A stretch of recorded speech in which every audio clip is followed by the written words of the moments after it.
maison. Ça veut dire qu'il en a enfermé beaucoup de personnes et il n'y avait rien. Mais le jour où une seule personne qu'il a porté main sur cette personne, la Bible nous dit que sa femme a eu cauchemar toute la nuit. Il y a des personnes que quand tu touches, ta vie devient cauchemar. Vous savez le pourquoi? Attends, est-ce que vous connaissez ce qu'on appelle la révolution des chrétiens réveillés? Nous ne sommes pas des chrétiens. Attends, nous ne sommes pas des chrétiens religieux. Amen. Je vous le dis et je vous le répète. Amen. On n'est pas chrétiens religieux. On est des chrétiens qui portent la vie. Alléluia. On est des chrétiens qui portent la vie. C'est parce que tu ignores, ton feu est éteint. Voilà pourquoi le marabout de ton quartier te néglige.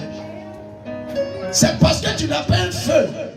Vous ne savez pas qu'un sorcier veut détruire la vie de quelqu'un. Il apprend à consulter son esprit. Il apprend à consulter qui il est, qui elle est. Parce que ce n'est pas tout le monde en touche. Yes.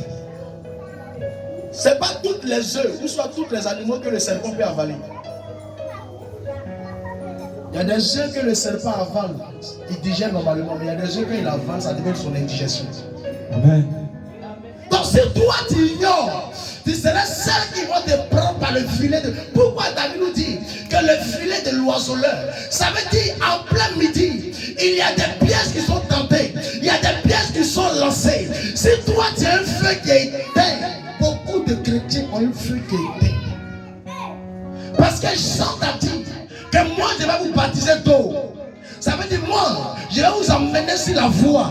Mais il y a quelqu'un qui va venir. Lui, il est plus puissant que moi. Lui, il ne vous baptisera pas du feu d'eau. Mais lui, il vous baptisera du feu. Ça veut dire, lorsque tu acceptes le Seigneur Jésus-Christ, c'est le Saint-Esprit qui descend sur toi. Et le Saint-Esprit te donne une connexion de feu. Tu ne deviens pas un chrétien ordinaire. Tu deviens un chrétien, une chrétienne réveillée dans la prière.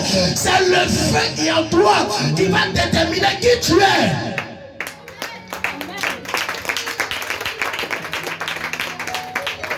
Tout le monde est chrétien, mais tout le monde n'est pas réveillé dans la prière. Tout le monde est chrétien, mais tout le monde n'a pas le Saint-Esprit. Tout le monde est chrétien, mais beaucoup d'entre vous ont un feu qui est éteint. Tu penses que c'est le fait de dire je suis chrétien qui va impressionner quelqu'un? C'est pas ça.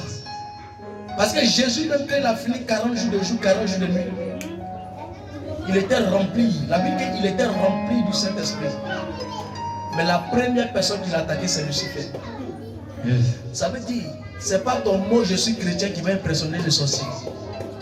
C'est est-ce que tu es rempli? Yes. Beaucoup ne sont pas remplis, voilà pour laquelle souvent le commerce ne marche pas. Souvent il y a problème dans la famille.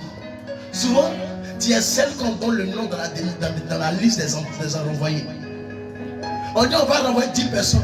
Et puis toi, tu es dans la sauveuse, ton cœur bat.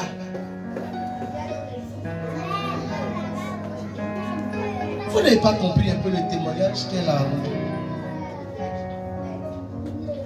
Elle dit, elle parlait avec ses camarades avec une foi, mais à l'intérieur son cœur battait. Ça veut dire qu'elle doutait de qui elle était. Yes. Depuis j'ai déposé ma dossier, on ne m'appelle pas. Mais pose-toi la question. Le dossier que tu as déposé, tu es la seule personne qui veut travailler dans ce pays. Yes. Depuis j'ai fait un commerce, mon commerce ne marche pas. Attends, c'est toi qui connais l'argent. La Bible nous dit, il faut comprendre une révélation. C'est le Saint-Esprit qui est en toi qui va révéler tout ce qui est mort. Alléluia. Si le commerce est mort, c'est ton feu qui va réveiller. Amen. Mais si ton feu est éteint, mon fils, ma fille, je te le dis et je le répète, rien ne va réveiller en toi. Parce que comprenez que les chrétiens qui ont un feu éteint sont comme un moteur d'un véhicule qui a fait 1 an sans rouler. Donc le moteur est refroidi. Donc pour que le moteur puisse redémarrer à nouveau, il y a des choses qu'on doit faire encore sur le moteur. On doit faire beaucoup de travail sur le moteur. On doit changer la vitamine. On doit réinitialiser encore les pièces dans le moteur. pour que le moteur revienne en fonction. Mais comprenez, un véhicule qui a fait une semaine, 2 jours, qui vient à peine de garer, lorsqu'on démarre le véhicule, c'est en même temps sur le sol qui va démarrer. Et c'est même chose pour des chrétiens. Les chrétiens qui viennent dans l'église et que Dieu commence à opérer les miracles dans leur vie, ils pensent qu'ils sont arrivés, ils vont s'asseoir à la maison. Lorsqu'il y a un culte, ils ne viennent plus à l'église.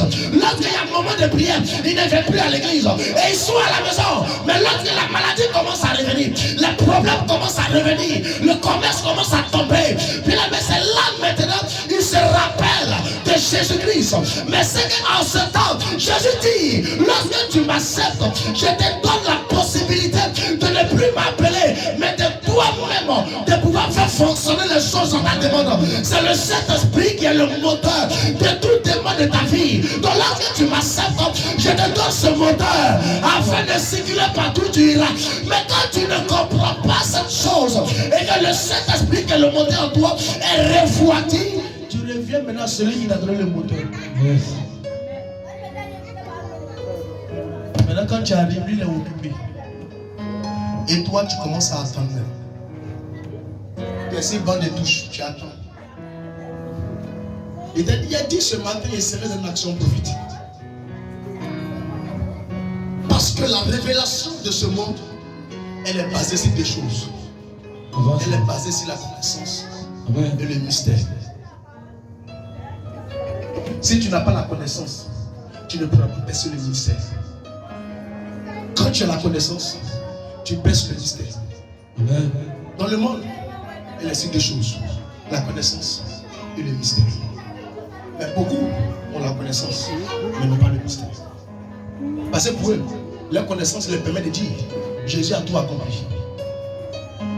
Parce que la connaissance. Jésus a tout accompli.